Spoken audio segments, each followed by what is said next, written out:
Hi, good evening, everybody, and thank you for hanging in there. This feels less like a fire chat, more like a coffee with Karan, rapid fire round. Let's just do this quickly. Let's keep the attention going and let's keep the audience wrapped.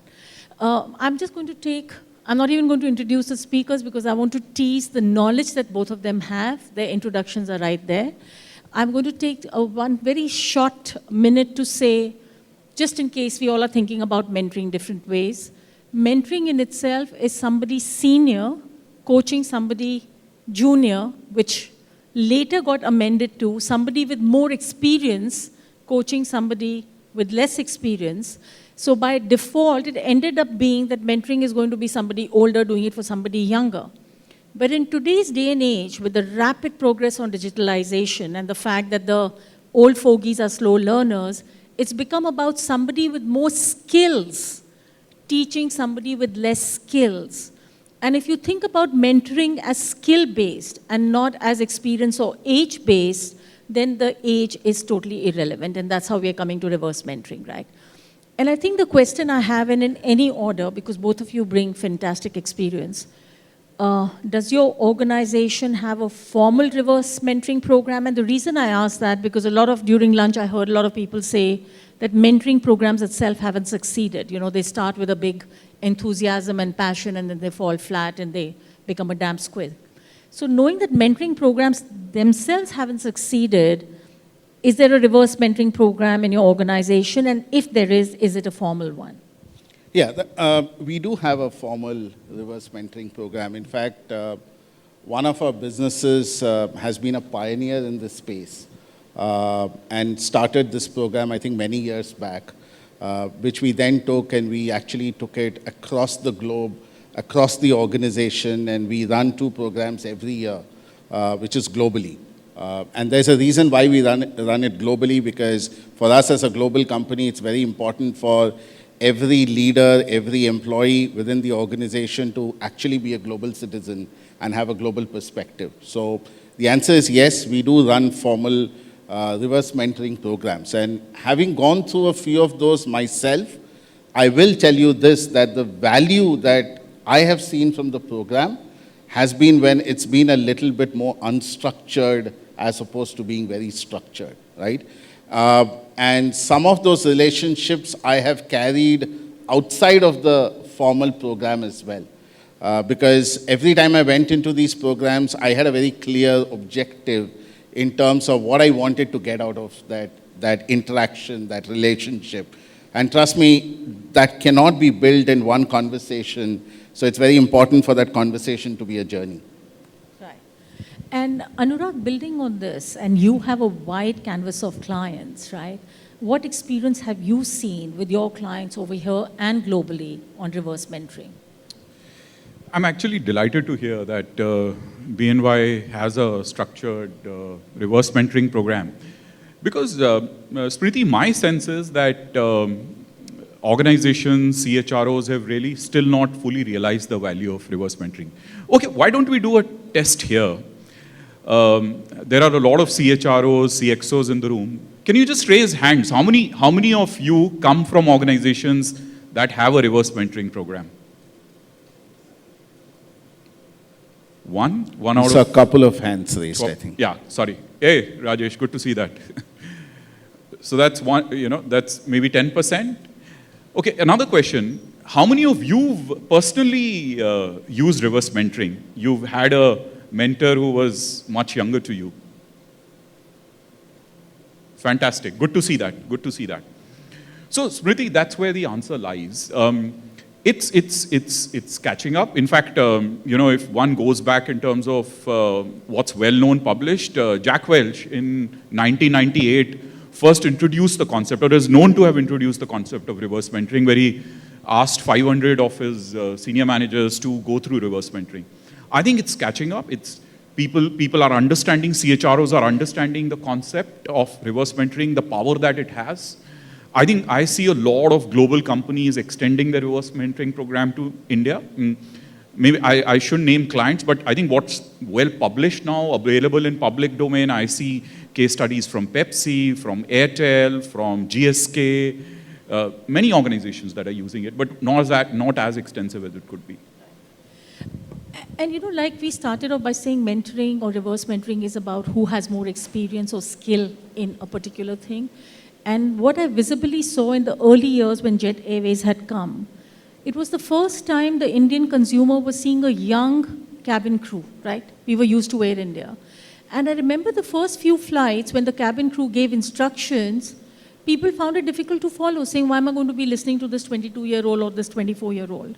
So it is also more about letting go of some behaviors, which of course, maybe they had the authority of the pilot or whatever, over a period of few months that happened very rapidly, that change in the consumer behavior happened. So what are the behaviors that you see that may become challenging in case of reverse mentoring, both for the person who's being mentored, the mentee, and the person who's the mentor, because then he could be or she could be seen as a favorite of the boss, right? I'm reverse mentoring, I'm more visible. So in my peer group, I'm considered to be, some level of bias that the senior management has towards me. So on both those counts, what are the challenges each one of you have either faced or have experienced? Yeah, I think for me, one of the interesting things to remember in a reverse mentoring is in this relationship, you are a mentee, right? Not a mentor. So many of us are very used to naturally being mentors as opposed to being mentees. So I think through that entire journey, it's always important to remember the role of a mentee and us being mentees, because I've seen many times, including myself, where that relationship suddenly became a little awkward because I started behaving more as a mentor than as a mentee. And then it becomes very difficult for that other individual to continue to engage in that conversation and add value. So that's number one. Number two, there's a concept of pairing. And the concept of pairing is not unique to reverse mentoring. You see that happen even in mentoring. But it's very important to know why you're paired with an individual and what the objective is that you're trying to get out of it, right? Because once you're clear on the objective, then the respect for the other individual in that relationship goes up, irrespective of his or her gender, seniority, background. It then becomes a more skill-based conversation because that individual has something to offer, or there's a blind spot that you are trying to use this relationship to unearth. And that, in my experience, has become a level playing field, right, as you go through that journey. Yeah, so I completely agree with those points. But Sudish, to one of the earlier point you made about structured versus unstructured, and you said it works best when it's unstructured. I actually advise my HR counterparts, CXO counterparts to the contrary. And we're good to get your sense on that. So my learning has been that reverse mentoring at scale, if you want to do it at scale, you need to have a structure to it. You alluded to some of those points, you've got to get the pairing right. But I think the structure of reverse mentoring needs to go down to specificity of objective. In fact, I tell all my clients that reverse mentoring works the best when you have a singular objective. I want to learn about metaverse. I want to understand a certain side of my young population. I want to understand about customer trends. And hence, I want a mentor, a young person, who probably understands that generation a little better. Let me give you specific examples. I was with, we are advising a professional services company, and I was talking to their CEO. He said, Anurag, I have a reverse mentor, and I'm using that person only to understand the metaverse. And he said, I go advise companies, and a lot of my organization counterparts ask me, how's metaverse going to become more and more relevant for me? Product placement in the metaverse, building avatars. So specific objective. I was talking to a CHRO, a large telco CHRO who had implemented it at scale in India. And he said, Anurag, we were very, very clear. Our CEO started with it, had a single objective, that I want to increase data consumption, of my younger users. And hence I want to understand, I want to work with somebody who understands that population better. So I picked a ISB graduate 2 years into my company, and I worked with him to understand how does, consumers think. What is it that they consume more over their mobile phones? How can I offer it better to them? I personally used reverse mentoring after all these years, and I must tell you, it was one of the best experience I've had in terms of learning something. I work for EY. The problem statement I had was that we hire in very large numbers from campus. I have a few of my campus hires sitting here who relate to this. Problem statement was that the romanticism, that consulting had in campus 15 years back was going down. So my problem statement was singular. I said, let me work with somebody I thought very bright, hired out of campus last year. And let me work with that person, singular objective. Help me understand the mind of a final year graduate in an MBA campus program. The only other point I wanted to add is, and the reason, Sudish, I said structured versus unstructured is, one of the big risks in reverse mentoring is, he alluded to it, that you can, very easy for a senior person to take on the mentor role himself or herself. But also, mentoring needs to have continuity. It needs to have a journey associated. So, if you're getting into reverse mentoring, handhold the process to a stage where there is 2 to 3 interactions and a structure to that. And then it'll take its own form and shape. I think people will start loving it. In fact, just to add, using the structure in one of our businesses, which is Pershing, that business actually saw retention rates in millennials go up. I'm absolutely not surprised. Right? And when we went back and checked what was the reason was very clear, that they felt that they were connected to the purpose of the organization. Yep. They felt that they had exposure to the leadership. They had influence in the strategy of the company, right? Which for them was very powerful. And this bears upon the key psychological things that all human beings appreciate, the fact that they were acknowledged, right?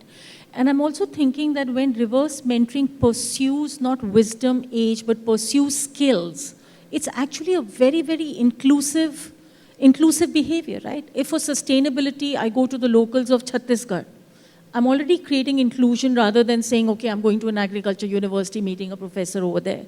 Your canvas all of a sudden just becomes very, very wide, right? Offline, Sudish was sharing this example, and I thought it was great, and I would love for everybody to hear it. You mentioned that in your management team meetings, once in a while, you bring in the younger group to see the meeting, which I think is a very high degree of vulnerability that you're sharing, because all sorts of management behaviors are on display. So I really admired it from the boldness of that, forget even the reverse mentoring. And then you said to me that later you asked them for feedback to say, tell us where were our blind spots as a management team. So can you just talk about that a little more? I thought that was fascinating. Yeah, sure. And we do this in certain pockets of our company. In fact, we have one of our global leaders who actually invites all the senior leadership up to a certain level into what he calls a staff meeting. And the idea is that, A, transparency, but more importantly, making sure that people feel included in all these conversations that are happening. But more specific to the example that I was talking about is, we by rotation get in some of the millennials into some of our management meeting conversations. So it's almost like, Anurag, you were saying, shadow the board kind of a concept, right? Where they would sit in, they would listen to these conversations, and every couple of sessions, we would actually turn the light on them. We'll shine the light on them. And for them to give us individually or as a group some feedback saying, what did you think of this strategy, if we were thinking about a strategy? What did you think about our stand on a particular issue? What did you think about our approach to a particular problem and the way we were thinking about solving that problem, right? And the whole objective being they're trying to tell us, these are your blind spots. These are the things we don't think is going to work. These are the 5 aspects that we didn't hear you discuss and deliberate much. There was an instance when they said everybody nodded their heads, but it didn't seem like they were convinced. And everybody was on board with what was agreed, right?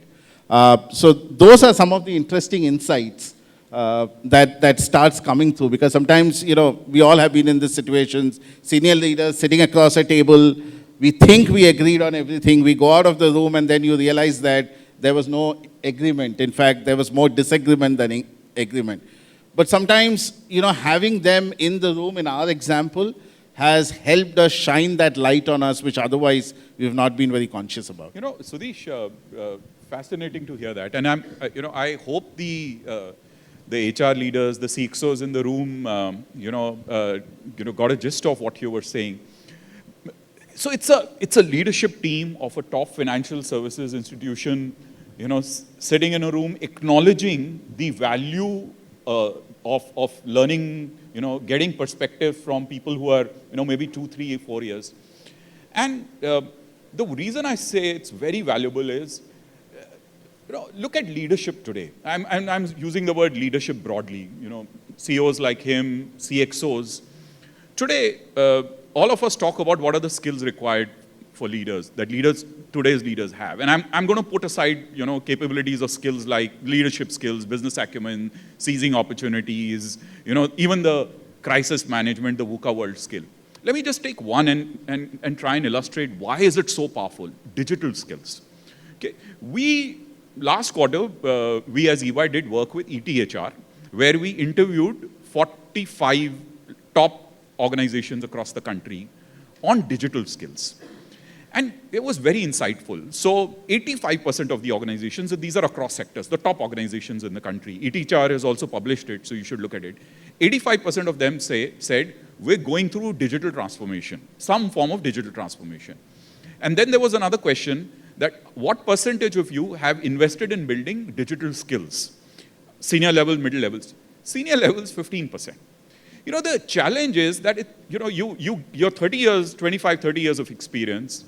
It's a struggle for a leader to sit in a full day leadership, program and try and understand classroom and understand machine learning or metaverse, or have the time to go through a digital learning program on metaverse and try and understand it.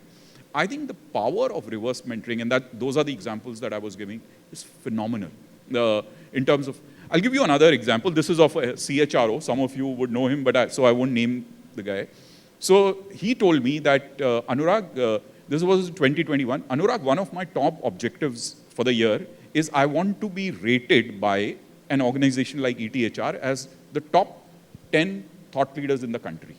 And he said, I've realized the only way to do it is using platforms like LinkedIn and others to broadcast my thoughts. I am using reverse mentoring. I found a person who's a phenomenal influencer, very different area, he's fashion influencer and so on, but knows the power of social media. And I've done 8 sessions with him. It's changed my perspective to using social media. So just sorry for the long examples, but just wanted to leave the thought with you as CXOs and CHRs. Extremely powerful concept when it comes to leadership learning. And interestingly, in our personal lives, there's a lot of reverse mentoring, right? Absolutely. I mean, the moment you have children or your siblings have children, you have nephew, niece, there is a lot of reverse mentoring, which we accept readily, right? But at work, sometimes the seniority or the hierarchy comes up. I'm very mindful of the time, so if there are any questions that you would like to ask Sudish and Anurag, please go ahead.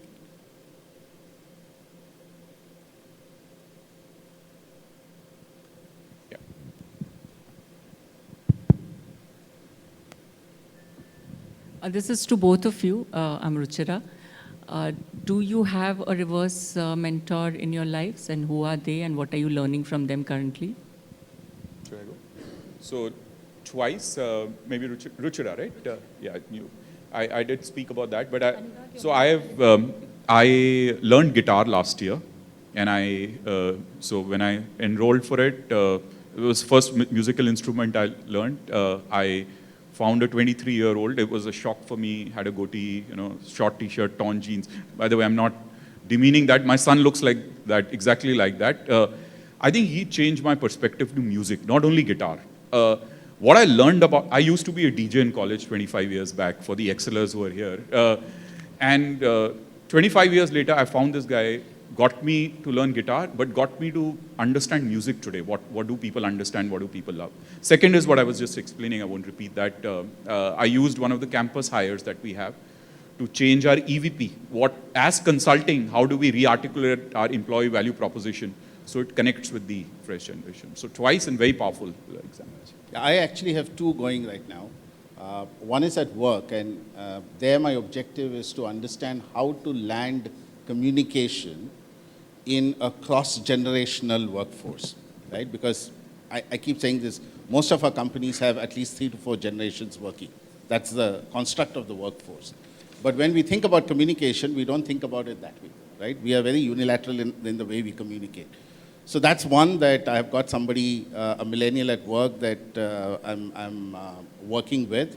The other is outside of work, where I'm getting a little bit help around, how the art of blogging, and how do you use the art of blogging to influence outcomes. So, but that's outside of work. No, that's a great example. Thanks, Ruchira. Are there any other questions? Yeah.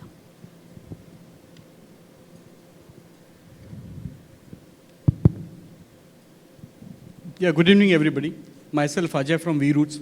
I want to ask a question, how organization or a CHRO level or a CXO level, how we are looking for a reverse mentoring for the hidden talent that we have within the organization, so that from those people or our talent they have in different fields, they can mentor their CXO or CHRO level even. So do we think in that line also? Yeah, so absolutely. I think the only difference from a conventional high potential identification program is that, as I said, reverse mentoring program is one for a specific skill, specific area, metaverse, blogging, understanding DNI. So it's about saying that in those domains, usage of data, customer analytics, could be any, in those domains, who are my best young talent in that area? Absolutely. I mean, for Sudish talked about pairing. For you to be able to do the pairing, you need to identify, what's the ask from your leader who's looking for reverse mentoring, and who are the best possible people. So great way to identify high potential, also develop high potential, because as Sudish said, that it's not only beneficial for the mentee, but even the mentor, getting perspectives, getting grooming, spending time with a leader. So sometimes it can be targeted, sometimes it can be volunteering. But the one thing I will say is, it could be high potential folks, it gives them exposure, but exposure, remember, works both ways, Yeah. right? And that's what I have seen. I've seen great examples where with exposure, people have done well, and I have also seen with exposure, people have not done well. And then that group you need to specially work with, because suddenly, from being treated as high potential, their whole perception around them actually goes the other way around. So you got to actually work with them as well. Completely agree.